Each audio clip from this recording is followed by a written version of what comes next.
Hello and welcome to this week's edition of Jimmy's Three Things. Gonna sip on my coffee and look at some baseball stuff with you guys. How about it? All right, first topic, Alonso. Second topic, Angels promoting draft picks like crazy. Third topic, Jimmy Lytics and the splitter.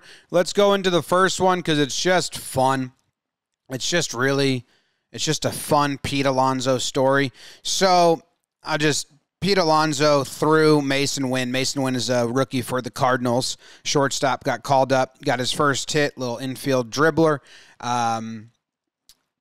Pete Alonso throws it into the stands.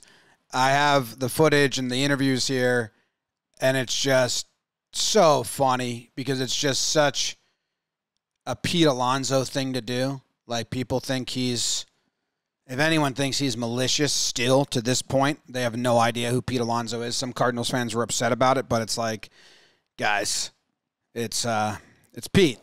He's like the biggest fifth grader. And he's like Mikey from Recess. Like, he's like a big softy. He doesn't know what's going on. So here's the hit. Going to be ready for it this time.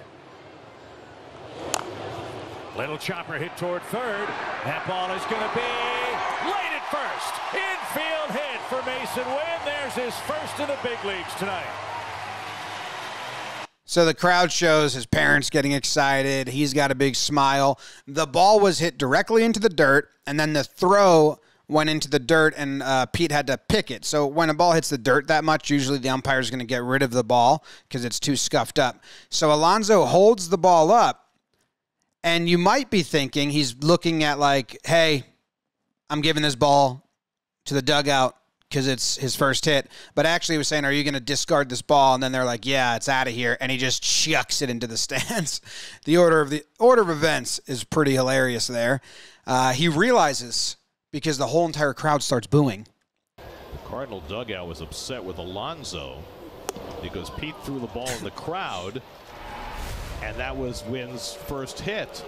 Oh, Pete. That reaction right there is kind of like everyone then, oh, Pete, come on, man. And the young lady who got the ball apparently did not want to quickly give it up. And the crowd is now getting on her case, and I think she's feeling peer pressure now. Well, but that's caught the attention of the crowd. She's becoming public. Yeah. So she gives it to security. Security holds it up like, don't worry, we got it. And everyone cheers. And now the ball has been secured by the security guard, and that will be delivered to the car. Security guard walking up and down the steps like, yep, I did it, like he's all noble. And then Pete's in the dugout, and now he looks at this, and now he's like, well, now a fan got the ball taken away from them, so it's like double sad, and he's just shaking his head like, oh, my God, look what I've done. And his press conference after the game, he's sorry to an extent of weirdness because that's Pete Alonso. He's just a lovable giant. Listen to how upset he is about this. He knows security got the ball and gave it back to Winn. He knows that. He saw it in the dugout. It's all fine. It's solved. I feel horrible.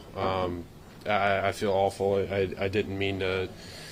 I know it sounds stupid, but it is just a bad brain fart. I know throwing the ball in the stands that robs him of a kind of a really special moment. But I feel really bad thinking back on my first hit and just getting the ball thrown back to the dugout. I feel awful. I feel like a piece of crap. Piece of crap. Yeah, it's just in the heat of the moment. You kind of just get lost. I just kind of got up from trying to make a play, and then umpire said, hey, we're going to switch this ball out. So I'm like, okay, like I'm going to do what I always do, like I always throw the ball in the stands, but I'll never throw the ball in the stands again. I'm just going to roll every ball to the dugout when they're going to switch it out. He's never going to throw another ball into the stands again. I'm never drinking again. I'm so hungover. This feels awful. I'm never drinking again. He's never going to throw another ball into the stands again. So a lot of fans out there are going to miss out on souvenirs, all because of Pete and then Pete's decision. Two different Pete decisions. But that's a really bad mistake, and it's completely unintentional. I feel I feel horrible about it. I feel really bad, and I mean, I apologized. Like, I apologized to him when I was at second after the force out, and then yeah, I'm really sorry, and I'm gonna try and talk to him and get him something for tomorrow as an apology, because like I mean, it's stupid. It's a really bad look, and I feel like an idiot, and I feel terrible. I feel really bad. So I mean, almost an odd amount of feeling bad from Pete. Then they asked Masyn Winn about it. Oh, I had no idea. I got to first. I couldn't really think about anything else. But I heard Stubby was right there, and he talked to Pete. He was like, "Did you just throw that ball in the stands?" And Pete was like, I don't even think he knew at first. But no, I mean, he apologized on first, and then when he got to second later, he apologized as well. So, you know, complete accident. I thought it was quite funny, especially after we got the ball back. I thought it was a little bit more funny. Winn just thought it was funny because they got the ball back immediately, so it was never really a problem. But even though Pete knew that, he was very upset about it. And Pete gave him an apology package. Even though the ball was already back, Pete Alonso sent an autographed bat of his own autograph, a bottle of 1942 to Masyn Winn as a goodwill gesture. And I think Masyn Winn at that point had to be like, dude, it's okay.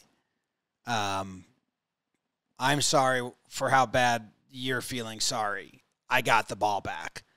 Go give something to the girl that lost the ball. But the Cardinals probably gave something to her. So you got to love it. You got to love Pete, big, strong guy. Next up, the Angels are promoting people like crazy. Good Athletic article by Sam Blum and Keith Law on it, because they promoted their number 11 draft pick from last year's draft, the 2023 draft. Nolan, I actually don't know how to say his last name. I feel a little bad about this. Shanel? Can't be Shanel, can it? Let me open this up. Does it have pronunciation? No. That's a bummer that I don't have this. So anyway, rarely do you see a team draft for the now, and that's exactly what they did with this kid. I'm going to go to Baseball Savant video search, and I'm going to find a base hit of his and see if they say his name. So batters, Nolan Shaniel? Is that it? He's got 3 hits in 3 games so far. But, yeah, he barely played. Plate appearance result, base hit. Let's find a pronunciation. I probably could have found this another way. But this is an interesting thing because the Angels are promoting. Oh, we got a hit off glass now. That's cool. Good for him. That's a known name. Single on a ground ball. Count 0-0. First pitch slider from glass now. To take part in a triple play since 1996. Hey, hockey suit coming in hot. Hey, Shanuel safe. Oh. Hot. Hey, Shanuel safe. Shanuel. All right, Nolan Shanuel. I didn't have that. That was a base hit off glass now. That hit glass now in the feet.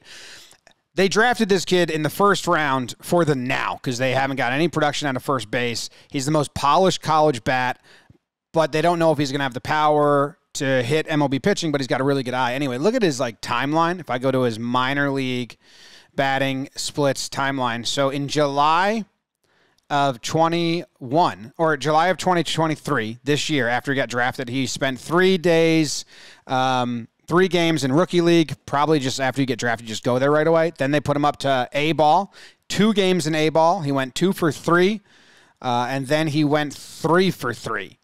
So they were like, all right, get out of there. He went to Double A. July 29th, he was in Double A to August 17th. And in those 17 games, he had a .333 batting average, a .474 on base percentage, a .940 OPS, 1 home run, 3 doubles. So then they were like, all right, big leagues it is. Here we go. One of the fastest pushes to the big leagues. Let's watch another one of his hits because he has 3 hits. He's got another one off of Cooper Criswell, line drive, 2-2 count, 7th inning. Base hit.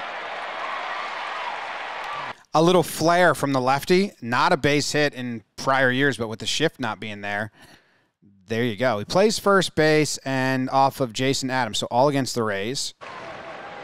Another 2-2 count. Another high target behind the plate. Hey, Shadowell's got a base hit. Oh, those are 2 base hits. I mean, that's his thing. That's a nice outside fastball he takes to left field over the shortstop's head.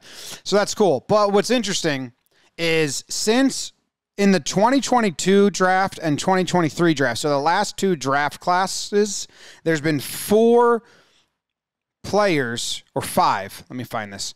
There's been 4 or 5 players promoted from the 4 players promoted from the 2022 draft class and 1 from the 2023. So there's been 5 players promoted from the last 2 draft classes. 4 of those 5 have been by the Angels. That's pretty nuts. The Angels are just streamlining people to MLB. So if I go, or how did I do this? I did this by debut. The Angels have debuted 10 players this year, but this kid is the only player from 2023, but you usually don't get drafted to go straight into the major league. So it's interesting. I kind of like it. I don't know how often this is going to happen because college isn't the equivalent of AAA, nor AA sometimes, but you have polished hitters, and this guy was pretty good. He wasn't even playing in the best conferences. They also promoted Zach Neto from the 2022 class, their first-round pick, the shortstop. And who else did they call up? I have the list here. Debuts this season. Team, Angels, LAA. They have debuted, Jose Soriano, but Nolan Shanuel, I forget, Zach Neto. Victor Medeiros, he was from the 2022 class. Ben Joyce from the 2022 class. They got cups of coffee and then went back down. But, yeah, the Angels are just streamlining people to the majors. I don't know if it's going to help. They need a lot of help. Since 2011, all their first-round picks, sans one, has made it to the big leagues. But I don't know if that's a good thing or a bad thing because it depends if they're good in the big leagues. If you're just rushing guys up, whatever. I was interested in debuts this season. I did break it down by teams. I just wanted to see which team has debuted the most rookies this season. The Pirates have 12. 12 players in the Pirates made their debut. You could have played last year and still be a rookie this year, but this is like they played their first MLB game this season. Pirates have 12. Mariners have 11. A's have 11. The AL West has the most debuting players. The A's with 11, the Angels with 9, Astros with 5, Mariners with 11, Rangers with 6. The AL East has the least amount. You have the Orioles, the Blue Jays, the Yankees, and the Red Sox all under 6. The Yankees only 3 players debuted. Same with the Phillies, the Cubs, the Twins. Those teams have only debuted 3 rookies. Now, the Yankees just called up a couple, and other teams are going to call up a couple, so it's going to change. But the Angels, not only are they calling up players, they're calling up players that they drafted very recently, which is interesting. So I'm rooting for Nolan because that's kind of cool. And a lefty contact bat that can walk, I like that better than a lefty who can walk and hit homers, which is the old thing. Now that the shift's gone, lefty base hits are back in play. So let's do it, Nolan. Let's do it. The next topic on my list today is the splitter. And I haven't done this research yet, so you're going to be in live time. Maybe I'll dice up the video, some jump cuts if I stutter step a lot. But one, I want to see. I'm always interested in pitches that I don't think are that prevalent in the minor leagues, like the splitter. A lot of times guys get to the big leagues with fastball, slider, curveball, changeup, and then develop these new pitchers when they have the time. They have the security of being big leaguers. I read a book called, what was that baseball book I read about? It was baseball's history in 10 pitches or something like that. And the splitter was an interesting one because you kind of learn it once you're up. So minor leaguers don't face a ton of splitters. So I always like looking at how minor league or how rookies are doing against those pitches. Same with when we had knuckleballers. I don't see a lot of those down there.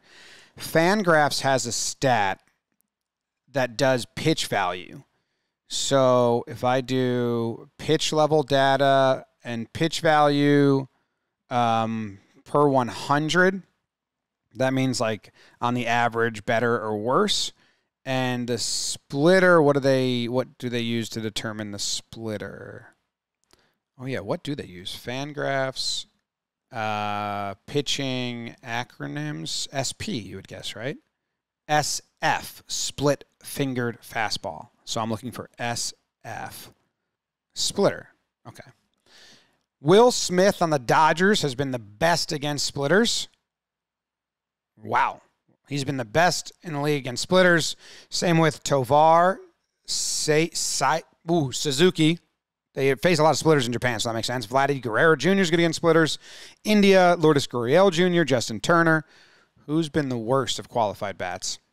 Elias Diaz, Kelbert Ruiz, Manny Machado, Miles Straw, Tim Anderson, Andrew Vaughn, Brent Rooker. He's a rookie. So let's see. Player stats. Is there a way to do age range? No. Rookies. Bam. Okay. So the best rookie against the splitter is Yainer Diaz. Yainer Diaz, 24 years old with the Astros. And he's been in the minors for a while with the Indians and stuff, so good for him. He's pretty good against the splitter. According to this data, Will Benson has been good. That's awesome. Good for him. Who's been the worst rookie? Stuart Fairchild, Stone Garrett, Brenton Doyle. Tough. So now if I go to, I'm going to take away the rookie search. I just want to see who's got the most hits against the splitter, like see if the Fangraph stuff matches the other stuff. So Will Smith supposedly has been the best against splitters this year. So I'm going to go to Baseball Savant video search, and I'm going to type in split finger pitch, plate appearance result, base hit, sort by batter, and let me see who has the most hits against the split finger, because it should be Smith if Baseball Savant, and it's not. It's McNeil. So does Smith not see a lot, and he just has hits against him?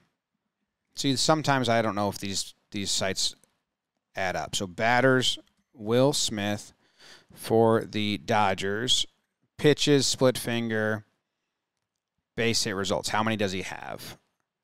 Because otherwise, I'm calling. He's got 3. All right, so he's got 3 hits on the splitter. Now I'm going to take away the base hits and just see how many splitters he's faced, and maybe the number there is just crazy high. So maybe I don't know if I like that pitch track data anymore, but maybe I do, because maybe he's never swung and missed at a splitter, so it's like they don't throw splitters to him a lot because they already know this because he's not a rookie and he's been doing it forever. He's faced 11 splitters, Will Smith has. And if we do the pitch breakdown, he's got 1 called strike. Oh, yeah. Okay. So he's got 1 called strike. He's got 3 hits. 1 he hit into play for an out. 1 called strike, 0 whiffs, and 1 foul ball. So, yeah, he lays off it really well, 5 balls. Okay. So I trust the data then. This is a high. This one up here, it's from Eric Swanson. That's a high pitch. 1 gone in the 9th. 2-2 to Smith. Chopper to third, takes a bad bounce on Chapman, recovers and throws late. I don't even know if, that's one of those new age hits. Bummer. Okay, Jeff McNeil has the most hits against the splitter, and I want to see how many different pitchers he's done it off of. Yanni Chirinos, Alex Cobb, Kirby Yates, Taiwan Walker, Cal Quantrill, and Hobie Harris. A lot of pitchers. Good for him. How many, if I take away base hits, just home runs off the splitter, which is like, it's a darting pitch. It results in a lot of ground balls. You have to kind of throw a hanger, or the batter's got to go scoop it to hit a home run. So who's got the most home runs off the split finger this year? Vladdy. That makes sense. He goes down and gets it. Salvi Perez. That also makes sense. But he's got 2. Vladdy's got 3. And he's got some split finger. Ooh, Logan Gilbert. Wow, these are all missed spots. Nick Pivetta, he's got a homer off him. Up and in splitter. Logan Gilbert's was middle, but in.